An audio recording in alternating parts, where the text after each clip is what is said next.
Assalamualaikum warahmatullahi wabarakatuh. Kembali lagi dengan saya Muhammad Rafi Ahadi, NIM 19 14 08 00 06. Saya berasal dari jurusan Tadris IPA Fisika A BP 19. Tugas ini adalah tugas review materi biofisika dengan subtopik yang akan kita bahas pada pertemuan kali ini, yaitu 1. Pengertian bioakustik, 2. Konsep getaran atau vibrasi, gelombang bunyi dan suara. Yang ketiga, kecepatan bunyi pada berbagai medium. Yang keempat, konsep-konsep gelombang bunyi yang mempengaruhi proses mendengar pada makhluk hidup atau manusia. Yang kelima, struktur dan fungsi organ indera pendengaran pada manusia dan juga hewan. Yang keenam, proses pendengaran manusia. Yang ketujuh, proses kerja alat bantu dengar untuk gangguan pendengaran pada manusia. Yang kedelapan, fungsi telinga dalam menjaga keseimbangan tubuh makhluk hidup. Yang kesembilan, sistem sonar atau ekolokasi pada lumba-lumba, gajah, dan kelelawar. Yang kesepuluh, kerja sistem sonar yang digunakan radar atau alat-alat yang terinspirasi dari sistem sonar makhluk hidup. Baiklah, apa itu bioakustik? Bioakustik berasal dari kata bio dan akustika. Bio artinya hidup dan akustika artinya kajian getaran dan bunyi. Jadi, bioakustik adalah ilmu yang menggabungkan biologi dan akustik, yang biasanya merujuk pada penelitian mengenai produksi suara, dispersi melalui media elastis, dan penerimaan pada hewan, termasuk manusia. Selanjutnya, kita akan bahas tentang konsep getaran atau vibrasi, gelombang bunyi, dan suara. 1. Getaran atau vibrasi. Getaran adalah gerakan yang teratur dari benda atau media dengan arah bolak-balik dari kedudukan. Yang kedua, gelombang bunyi adalah getaran yang menimbulkan gelombang longitudinal dan yang merambat melalui medium perambatannya sehingga dapat didengar gelombang bunyi tersebut. Gelombang bunyi merupakan vibrasi getaran dari molekul zat dan saling beradu satu sama lain. Namun, zat tersebut terkoordinasi menghasilkan gelombang serta mentransmisikan energi tanpa disertai perpindahan partikel. Yang ketiga, suara dihasilkan oleh getaran suatu benda. Selama bergetar, perbedaan tekanan terjadi di udara. Pola osilasi yang terjadi dinamakan sebagai gelombang suara. Suara mempunyai pola yang sama yang berulang pada interval tertentu yang disebut periode. Contoh suara periodik dan non-periodik. Untuk pembahasan yang ketiga, yaitu kecepatan bunyi pada berbagai medium. Bunyi dapat merambat dalam berbagai medium, misalnya udara, zat cair, dan zat padat, untuk sampai ke telinga kita. Pada umumnya, lebih cepat merambat pada zat cair dibandingkan dengan udara, dan bunyi merambat lebih cepat pada zat padat dibandingkan zat cair. Cepat rambat bunyi adalah jarak yang ditempuh oleh gelombang bunyi setiap satu satuan waktu.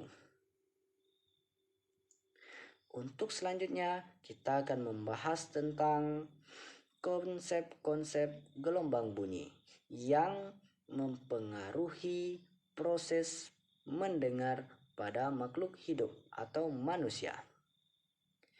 Unsur-unsur bunyi antara lain yang pertama, tinggi nada bunyi.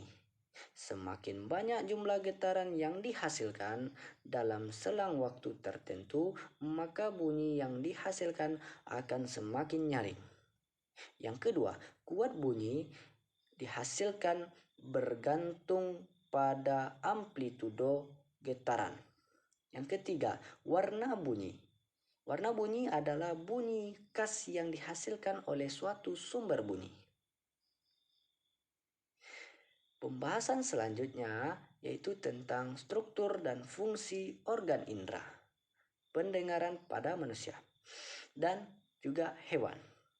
Telinga manusia dibagi atas 3 bagian, yaitu telinga bagian luar, telinga bagian tengah, dan telinga bagian dalam. Pertama, telinga bagian luar atau disebut auris externa. Bagian ini terdiri dari daun telinga yang disebut juga dengan auricula yang berfungsi menentukan arah bunyi yang didengar dan memperkuat suara-suara yang diterima. Kedua, telinga bagian tengah atau auris media. Telinga tengah berupa rongga kecil yang berisi udara terletak di dalam telinga dan dindingnya dilapisi sel epitel. Fungsinya adalah sebagai penyalur getaran suara dan memperkuat suara serta melindungi alat pada telinga bagian dalam. Selanjutnya, bagian telinga manusia yang ketiga yaitu telinga bagian dalam.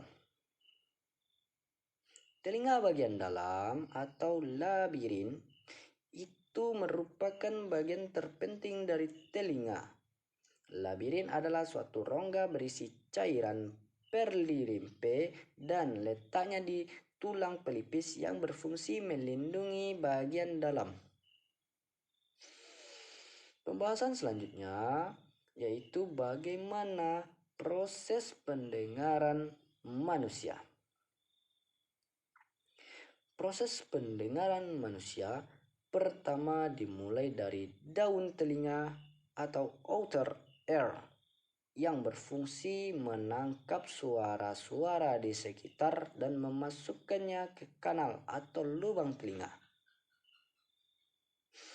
Proses yang kedua, suara yang masuk melalui lubang telinga diterima oleh gendang telinga yang berakibat bergetarnya 3 tulang pendengaran yaitu malleus, incus, dan stapes atau middle ear. Kemudian menyalurkannya ke cochlea atau rumah siput. Proses ketiga, di dalam cochlea atau rumah siput terdapat hair cell yang bergetar akibat suara dan getarannya menghasilkan getaran listrik yang dihasilkan dari energi kinestetik. Sehingga aliran listrik itu menjadikan sinyal yang menyalurkan ke otak yang dialiri oleh saraf pendengaran untuk selanjutnya otak yang bekerja mengartikan semua suara-suara yang masuk tadi. Selanjutnya, bagaimana kerja alat bantu dengar untuk gangguan pendengaran pada manusia? Cara kerja alat bantu yaitu alat bantu dengar merupakan suatu alat akustik listrik yang dapat digunakan oleh manusia dengan gangguan fungsi pendengaran pada telinga. Alat ini dapat dipasang pada bagian dalam telinga manusia ataupun pada bagian sekitar telinga. Alat bantu dengar tersebut dibuat untuk memperkuat rangsangan bagian sel-sel sensorik telinga bagian dalam yang telah rusak terhadap rangsangan suara dan bunyi-bunyian dari luar. Alat bantu dengar memiliki 3 bagian, yaitu mikrofon, amplifier, dan speaker. Alat bantu pendengaran menerima suara melalui mikrofon yang mengubah gelombang suara menjadi sinyal listrik dan mengirimkannya ke amplifier, penguat suara kemudian meningkatkan kekuatan sinyal dan kemudian mengirimkannya ke telinga melalui speaker. Selanjutnya, bagaimana fungsi telinga dalam menjaga keseimbangan tubuh makhluk hidup? Pada telinga terdapat bagian berbentuk semi lingkaran yang berisi cairan endolimfa dan sensor gerakan yang menyerupai rambut-rambut halus. Bagian ini dikenal sebagai kanalis semicircularis. Kanalis semicircularis dihubungkan oleh bentukan seperti kantung, yaitu utriculus dan sacculus yang juga memiliki sensor gerakan. Ketiga organ inilah yang sama-sama berperan dalam menjaga keseimbangan tubuh manusia. Subtopik selanjutnya adalah sistem sonar atau ekolokasi pada lumba-lumba, gajah, dan kelelawar. Sistem navigasi lumba-lumba menggunakan ekolokasi. Salah satu keunikan lumba-lumba yang diadopsi manusia adalah sistem komunikasinya. Mamalia laut ini memiliki sistem komunikasi yang menggunakan suara sonar. Sistem ini digunakan oleh lumba-lumba sebagai alat navigasi yang disebut ekolokasi. Lumba-lumba punya dua bunyi komunikasi. Untuk berkomunikasi dengan lumba-lumba lainnya, mereka akan menggunakan dua jenis suara. Jenis yang pertama adalah dengan bunyi klik, sedangkan jenis suara lainnya adalah dengan siulan. Sementara kelelawar banyak dijumpai di gua yang sangat gelap.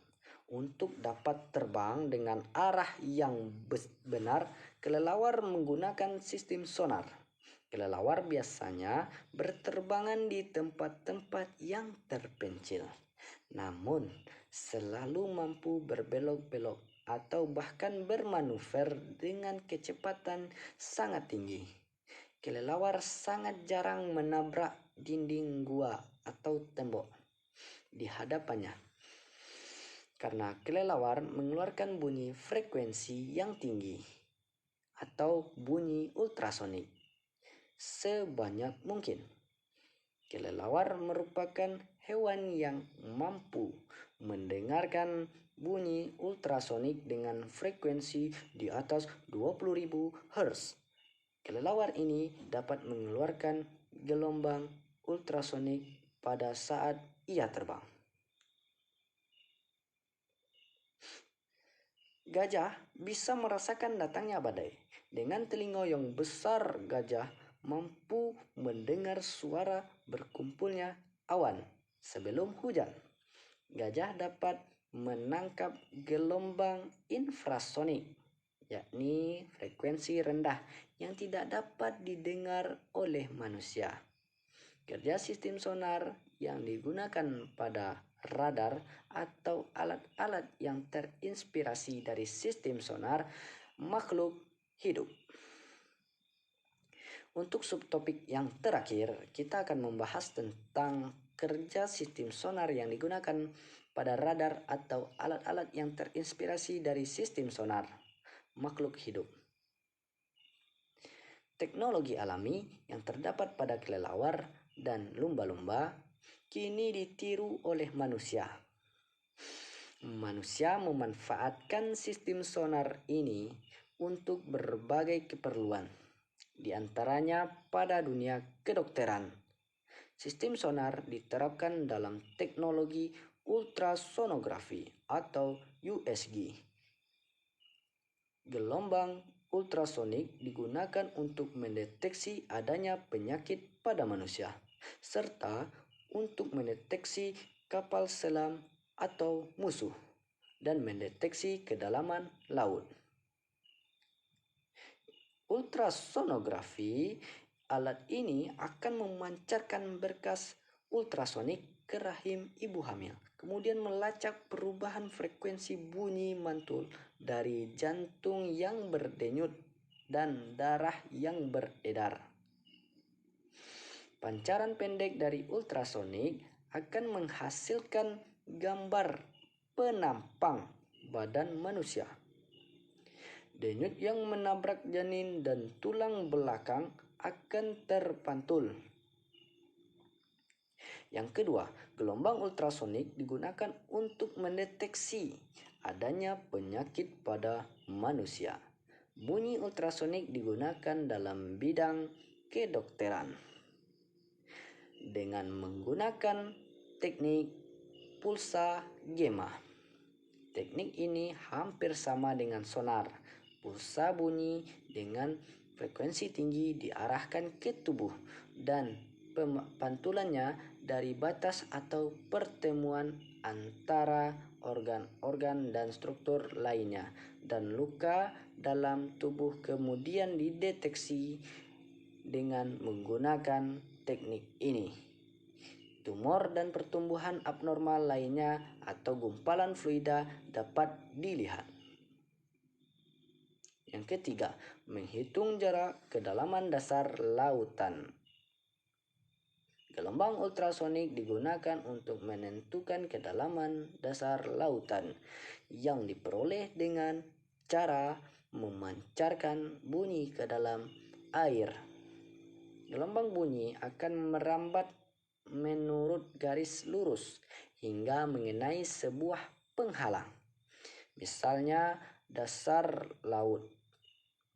Ketika gelombang bunyi itu mengenai penghalang, sebagian gelombang itu akan dipantulkan kembali ke kapal sebagai gema. Waktu yang dibutuhkan gelombang bunyi untuk bergerak turun ke dasar dan kembali ke atas diukur dengan cermat. Prinsip kerja sonar untuk mengukur kedalaman laut adalah alat pada kapal yang disebut dengan transducer akan mengubah sinyal listrik menjadi gelombang ultrasonik yang dipancarkan ke dasar laut. Dan itulah penjelasan dari saya. Terima kasih atas perhatiannya. Mohon maaf atas kekurangannya. Terima kasih. Wassalamualaikum warahmatullahi wabarakatuh.